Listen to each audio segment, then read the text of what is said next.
What's up, Zookeepers? Welcome back to another episode of Throwback Thursdays. And today I am bringing y'all the Sega Master System. To my Zookeepers in North America, let me ask y'all a question. What is the first Sega console that came to the United States? Genesis?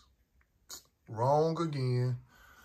The first Sega console that come to North America is the Sega Master System.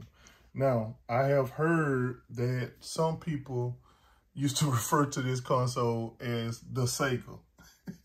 Like it didn't have a name. Sega is the company. And I always say Sega just like Nintendo when you refer to a console. But us in North America, like we don't call it Sega Genesis. Or we don't call it Sega Dreamcast. Like we just use the last name of it. Now, we did use Sega CD, of course, because, you know, we couldn't just say CD. But for the Saturn, we should say Saturn because I just did it then. So anyway, this is not just the Sega. This is the Sega Master System. This is actually the first console that was released in North America. It released side by side with the NES. The NES came out a few years later, but this is the second most popular console of that generation. Like I told you, TurboGrafx came out in that generation. Now, you can look at all these consoles on the table, and they look all different. But I can assure you, these are all the same console. And I'll tell you why later on in the video. Now, let's do some history. The Sega Master System, it's an 8-bit, came out in the 3rd generation. It was a remodeled version of the Sega Mark III, the 3rd iteration of the SG-1000, and that came out in Japan. It was released in '85 in Japan. Then it came to the States, North America, in '86, Europe '87, Brazil and Korea in '89. This console, you guys, is widely superior, more popular in Brazil than any other console. And I'll give y'all a little backstory on that. Like, Brazil eats this console alive. The truth be told, in a different iteration of this console, it is still being sold in Brazil to this day. And I'm not lying, you guys. You can look that up. Then the Japan liked this model and so much that they released their own version of a Sega Master System. Even though it was a SG-1000 Mark III version, they released their own version of the Sega Master System in '87. Then in 1990, you guys, North America brought out the Sega Master System 2, which is a cheaper version than the regular Sega Master System. Now, as a child, my Sega Master System is right here to the right.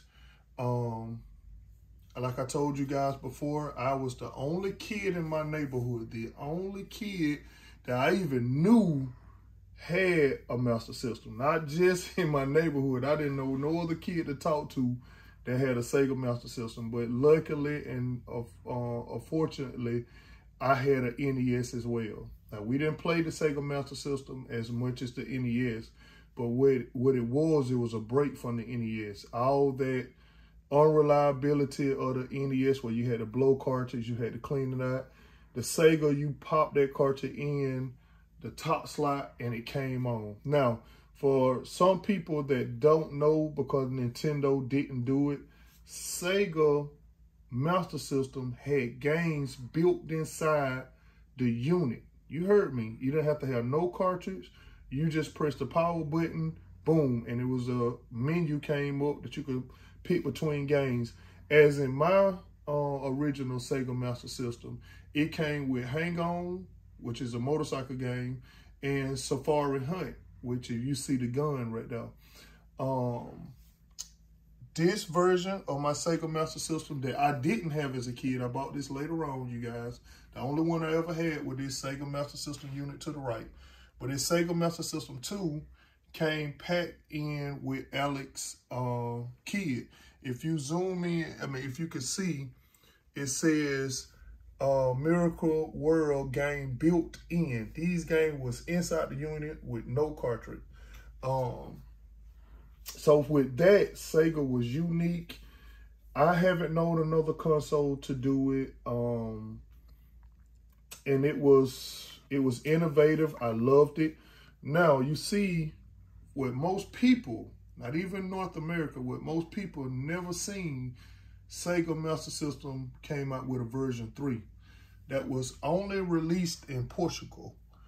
And it came with Sonic on the Master System. That system is unique to Brazil, Portugal, countries like that, because the Master System is still popular there. And that, like I said, that came with Sonic Master System built inside. Now, as you see over here to my left, everybody recognizes this console. This is a Sega Genesis Model 1. But what y'all don't probably recognize is the piece that's on top. And this is a power-based converter that allows you to play Sega Master System cartridge. You open it up, you pop it in, and you press a button and it comes on. I mean, no, you turn it on. I'm sorry. I haven't played it in a while. You turn it on and it comes on. Actually, Sega was so forthgoing, they put backwards compatibility inside the Genesis. Like the Genesis natively has the whole Sega Master System inside the console. All this power-based converter do is allows you access to put the cartridge in that fits, so it can recognize it with the pins that let the Sega Genesis know that you're playing a Master System game. But the actual Master System is built inside of the Genesis. Now, what you see right here to the right of it, you see the Game Gear. Now, the Game Gear has the same technology as a Master System. That's why a lot of ports from the Master System came over to the Game Gear and vice versa. They had ports of some games that was made for the Game Gear that ported right over to the Master System, and they had ports of Master System games that ported right over to the Game Gear. Now, with this piece right here, you guys, here's the Master Gear, and you put it in the back. I'm going to show you. You put it in the back of your Game Gear. It sticks on and bolt in, and it allows you to put the cartridge in and turn it on and play. Now, what you see in here is Double Dragon. Now, I'm going to call out a couple of my friends. It's Double Dragon for the NES, and this is Double Dragon for the Master System. I had a couple of buddies, as everybody did in the States, that argued which was best, Nintendo and Sega. Rippy and my friend Marlo. This game right here, you guys, I'm not going to crap on it. Double Dragon was real big in arcade. It was real big in the 80s. This was the game to have. This was one of the first two-player simultaneous games that existed. I ain't saying that this is the first, but it is one of the first side-scrolling, beat-em-up, two-player game that existed at the same time. And what the Nintendo did, they made their version totally different than the arcade. They added 2 boards. They put some more sound in it, which has got better soundtrack than the original. And they only made it a one-player game. Like they got a mode where you can fight each other on it. They got a fighting mode, and then they got a mode to where you can play 2-player, but you got to play one at a time. You don't play 2 players on the same screen. The NES couldn't handle it. On the opposite end, Double Dragon for the Master System was a direct port from the arcade. It had the same boards at the arcade, and it allowed you to play 2 players at the same time. We played this Double Dragon, me and Marlo, 109,000 times. We beat this game when we was on the PlayStation.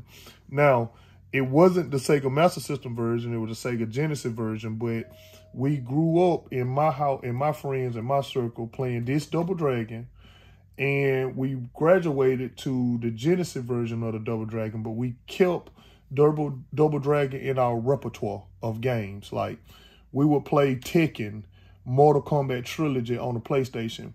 And once we got tired of playing like the new games, we would go back to my 16-bit console or my 8-bit console, and then we would play some Contra.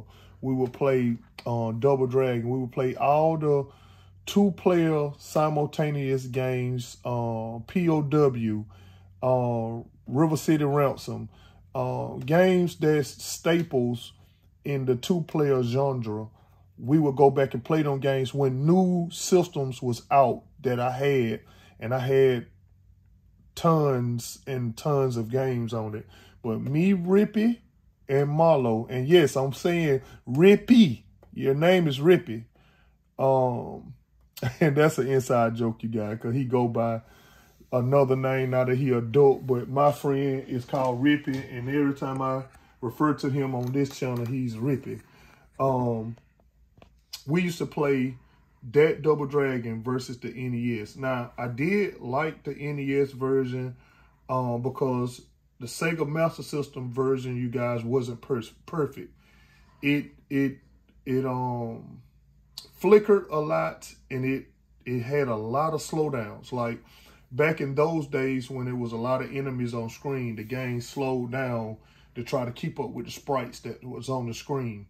So the Sega Master System version of Double Dragon slowed down a lot, and it flickered, like you would see through the images really bad. Now, Nintendo did it a little bit, but it wasn't as noticeable or as consistent as the Master System version. That's really the only flaw on the Master System version, was the slowdowns and the flickering. But other than that, it was a lot of good ports for the Master System. You had Rambo, you had Ghostbusters, you had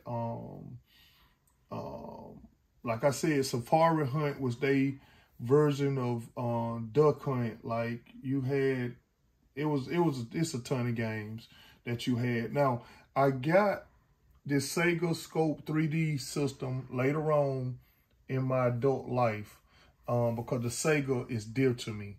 Like I said, I was the only kid that I knew of out of my school and in my neighborhood to have a Sega Master System. So I was alone in the love of Sega. So I kept up with the Master System, and I kept it alive in my circle. And I bought another one with these 3D glasses, man. These are 3D glasses. I'm sorry, you guys, for the styrofoam that came with the console that really worked. You can see these glasses haven't been taken out. The styrofoam and then welded on the cords, but these glasses really work. You put these on, I can show you the whole setup. Now, here's the Sega Master System, how it looks. And remember I told you it used cartridges and hue cards. Here go what is called a hue card. A hue card is just like a TurboGrafx-16 card, and I wish Nintendo would have took on this method, and it would have been more reliable. But you press a hue card in and pop it in just like that, and press the power button, and it came right on. Like I said, you never had a problem with the reliability of a Master System versus a NES. The NES, the pins was known to fail, so forth and so on, but this ain't no NES video. So with the 3D glasses, that same hue card slot, you put the adapter in like so. And then you stick that pin in there, and the game that you played, Sega Scope, which I have built inside, it did 3D images. Now, it wasn't great. It wasn't groundbreaking. It wasn't super immersive, but it worked. It really wasn't a gimmick. It worked. And at the time, you're talking about 87, Sega doing stuff like that. Amazing. Anybody and everybody I know who had one of these loved it. Now you can take a look at the gun versus the Zapper. It's black and red. It's look just like the Zapper, but it's menacing with the black color. The NES Zapper released in gray, just like the Nintendo, and they were scared for kids posing it as a realistic gun, so they changed the color to orange.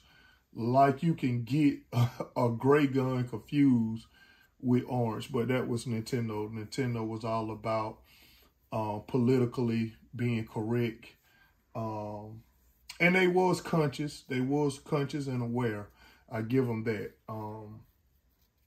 Shouts out to Nintendo for thinking about safety, but that was a bit too far, in my opinion. Now, going back to the Sega Master System 2. The Sega Master System 2 is highly collectible. That's the one that everybody wants because that was the later version came out. That was the one that was really least sold in the United States. And that is highly sought after. And collectors want the Master System 2. And you can see side-by-side comparison, the Master System 3 is a direct copy, direct shell of it. But like I said, it was only released in 2 countries. And as you can look up today, they are still being sold. Now, okay, so just like I told you, Sega did with their CD unit, they did the same thing with the Master System. They licensed out their hardware to be developed by another company in Brazil called Tectoy. T-E-C-T-O-Y, Tectoy. Tectoy has the right to make Sega Master System hardware. And Sega and Tectoy worked out a deal to where profits was being split. One manufactured the hardware, the other did the games. But Tectoy systems is still being sold in Brazil right now. It's still Sega, but it's up under Tectoy. And it's kind of like I said, it's a license thing. Just like my zookeepers know of the MCU and the Fox deal. You had some characters like Quicksilver that was on Fox, and you had them on MCU. It was just a little license thing. Same thing with Spider-Man, and it took a while for them to get together and make one decision on what it's gonna be. But anyway, it's just a license deal. But zookeepers, that's my experience. Like I said, I was the only kid to have one. I loved the Master System. I was more of an NES fan because NES had a bigger library. I'm not going to say better. They had a bigger library. They was widely popular. Back then, when you went to Playground and you talked about your experiences with the NES, I had nobody to talk about my experiences with the Master System other than the 2 friends that I gave name to. Shouts out to both of them because we still friends to this day. That's over 30 years of friendship that I told you about those 2 guys. So other than them 2, I had nobody to converse with about my Sega Master System. And like I said, in North America, this was known as the Sega.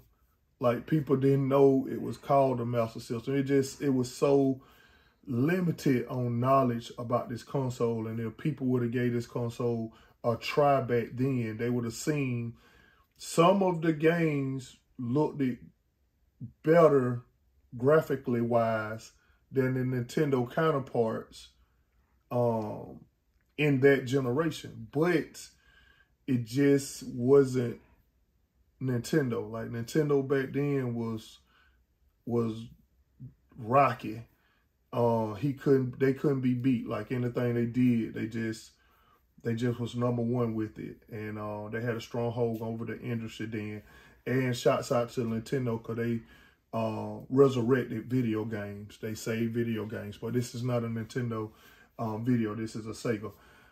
Other than that, you guys, if you ever get a chance to try out a Sega Master System, like I said, it's an 8-bit console. So it's nothing that's going to wow you in the graphics nowadays.